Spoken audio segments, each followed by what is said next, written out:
Salve, rapaziada, como vocês estão? Bora começar o resumo da quinta rodada da fase de grupos da Libertadores.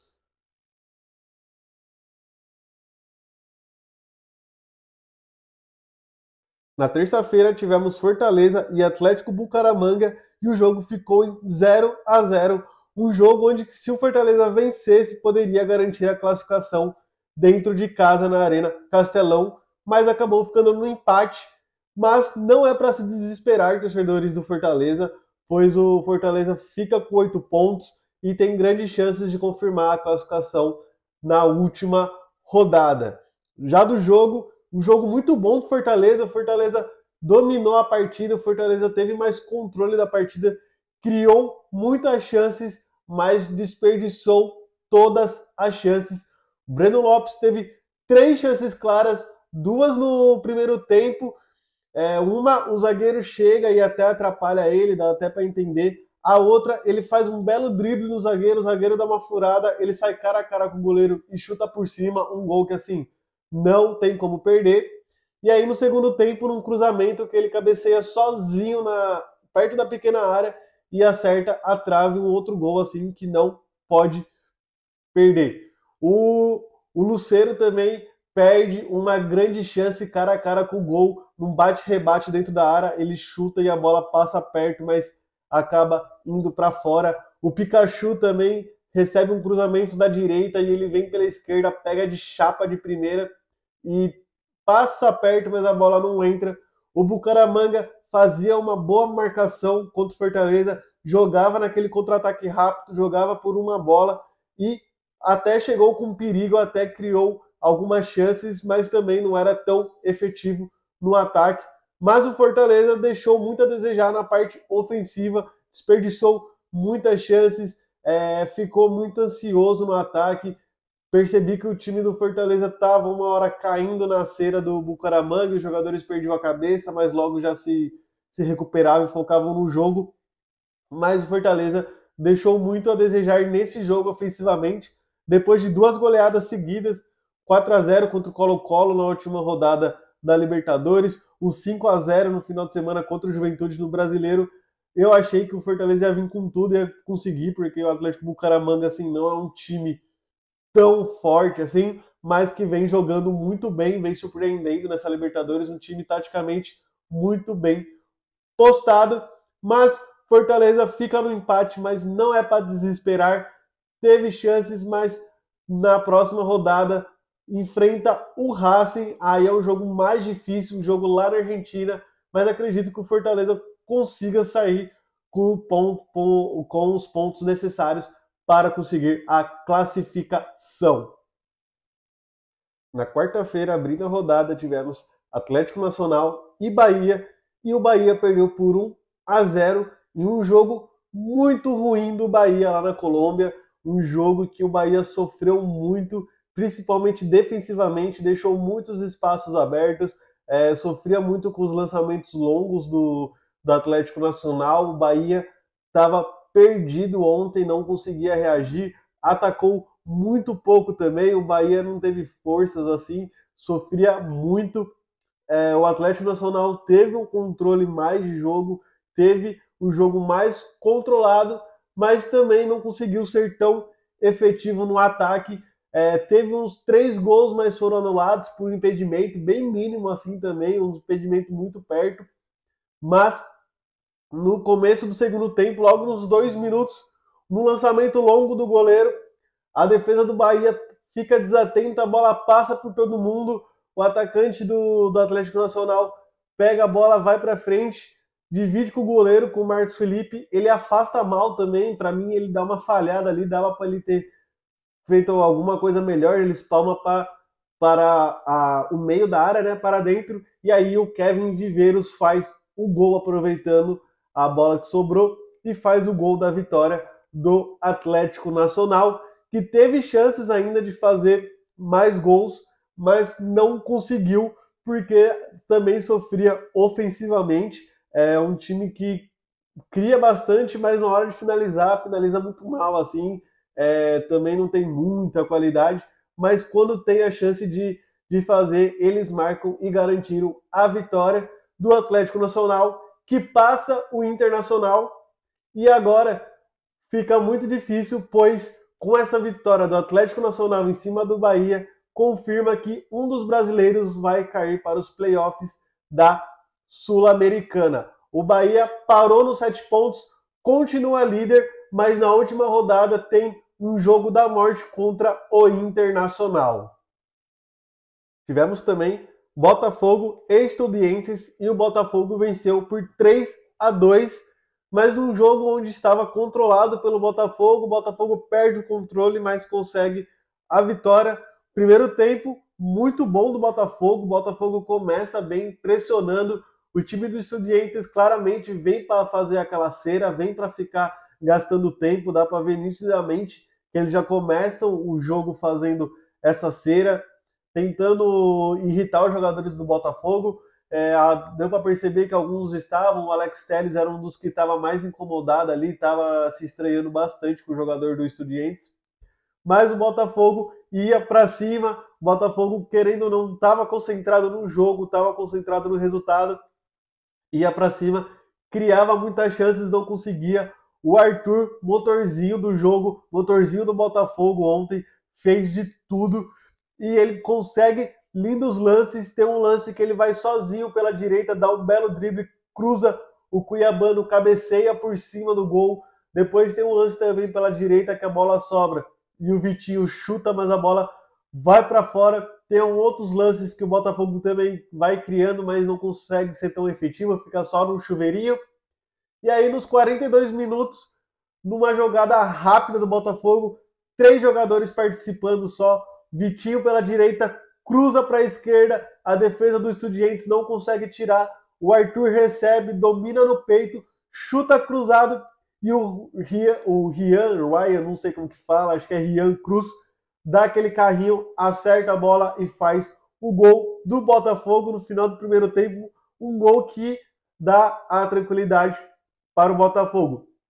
No começo do segundo tempo, o Botafogo volta muito bem, volta com a mesma intensidade, volta jogando para cima, querendo o segundo gol. E aí, nos 7 minutos, no escanteio pela esquerda, o Alex Telles cruza, o zagueiro do Estudiantes atrapalha o próprio goleiro e o Igor Jesus só faz o segundo gol bem tranquilo ali, não precisou nem pular muito para fazer o gol.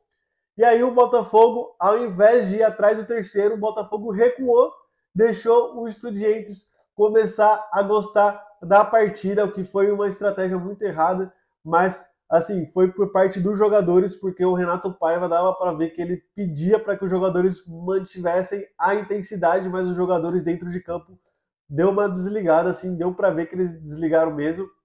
E aí o Estudiantes foi para cima, foi criando bastante, até que nos 17 minutos do cruzamento dentro da área, numa dividida, assim, numa bola aérea, o Gregory vai dividir, ele acaba colocando a mão na bola.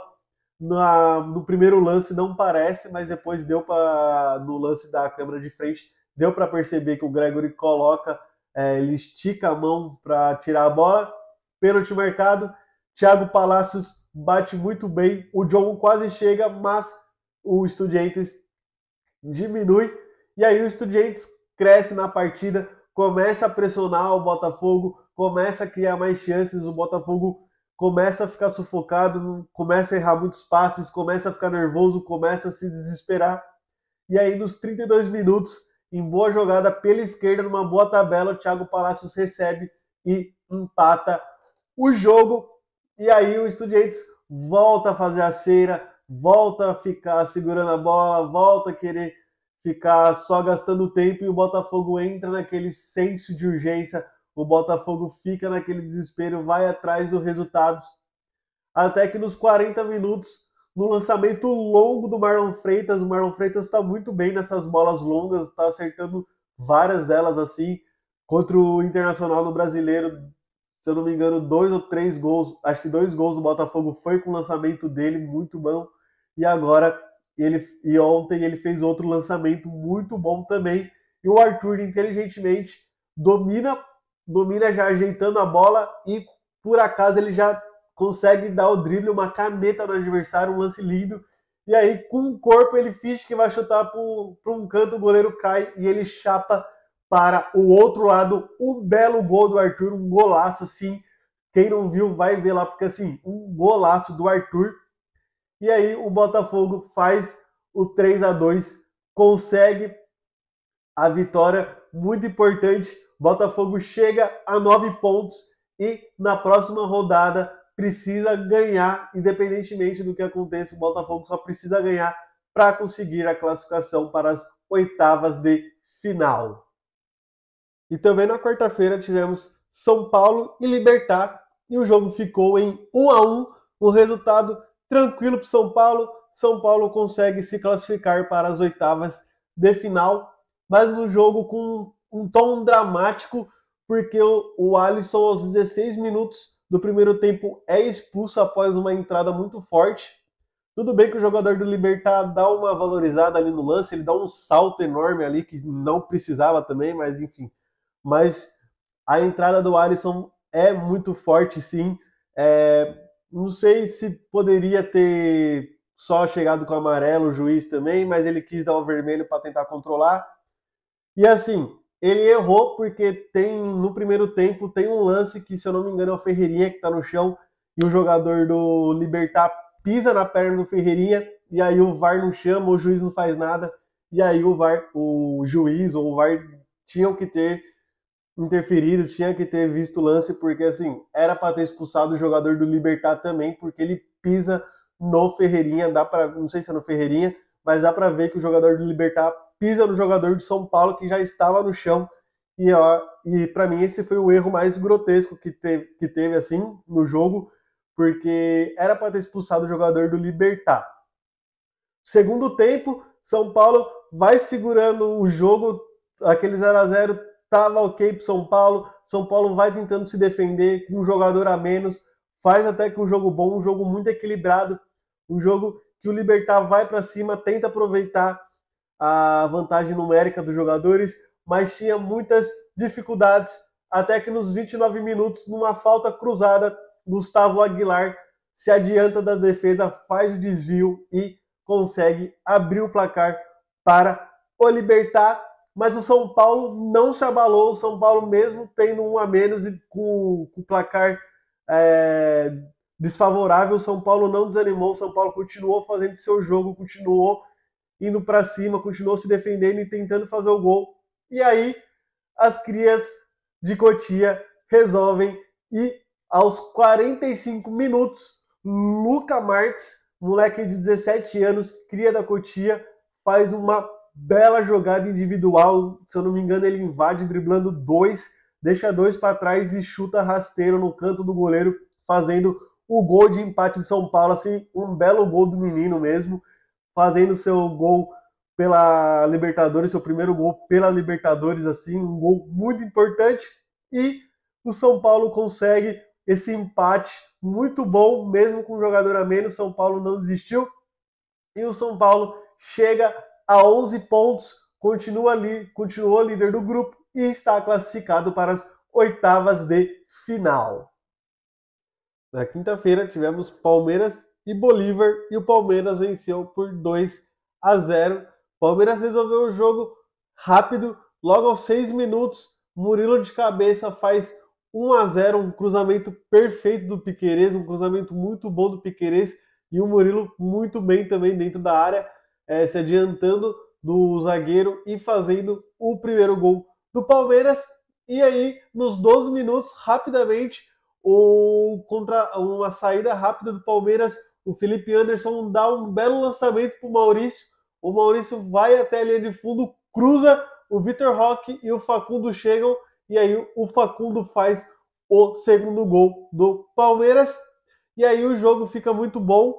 O Palmeiras vai criando algumas chances, mas não consegue fazer o terceiro. O Bolívar até tenta dar alguns sustos no Palmeiras, chega com perigo, mas com muitos chutes de fora da área, chutes de longa distância.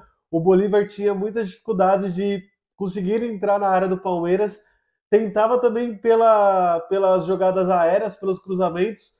Algumas tinham até algum sucesso, mas não levava muito perigo para o Everton. Teve no segundo tempo um gol deles, mas no começo da jogada estava anulado o jogador do Bolívar, e aí o VAR interviu. O Facundo também fez um terceiro gol do Palmeiras, mas também estava impedido no começo da jogada. Um jogo muito bom, mas o Palmeiras soube controlar a partida, o Palmeiras soube manter a posse de bola, soube conseguir controlar o tempo de jogo também, mas não conseguiu fazer o terceiro, que seria muito importante. Porém, Palmeiras termina com 15 pontos a quinta rodada da fase de grupos, garante a melhor campanha da fase de grupos da Libertadores 2025, está 100% em uma primeira fase do Palmeiras impressionante. Tivemos também Nacional e Internacional, e o Internacional conseguiu uma vitória de 2-0, importantíssima. O Inter chega vivo para a última rodada da fase de grupos para tentar a classificação num jogo onde foi muito pegado, um jogo muito chato, o Nacional muito fechado, o Nacional daquele estilo chileno de sempre, de jogar muito fechado, muito truncado, marcação forte, pegadas fortes no meio de campo. O Inter tinha muitas dificuldades de conseguir criar as jogadas, encontrava uma defesa muito chata do Nacional, uma defesa que se postava muito bem, que fechava todos os espaços e levava muitas dificuldades ao Inter. E aí, nos 45 minutos do primeiro tempo, numa jogada rápida pela direita, Ricardo Matias recebe dentro da área, ele se adianta e faz o primeiro gol do Internacional.